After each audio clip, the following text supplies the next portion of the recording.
Molly Russell took her own life at just 14. She was repeatedly exposed to posts encouraging self-harm and suicide.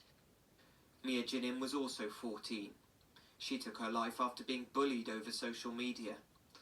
Murray Dowie was 16. He'd been tricked into sending sexual photos and then blackmailed. Their parents have all demanded more be done to protect young people on social media. We've had about 2 decades of social media, and in that time there's been an age of self-regulation, and it's quite apparent that that hasn't worked, because dangerous content like Molly was seeing 7 years ago is still there. Australia recently announced plans for a world-first ban for under-16s. Social media is doing harm to our kids, and I'm calling time on it.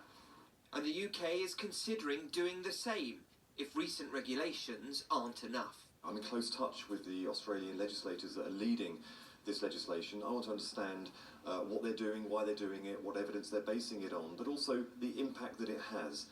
I don't want to ban things outright unless I absolutely need to do.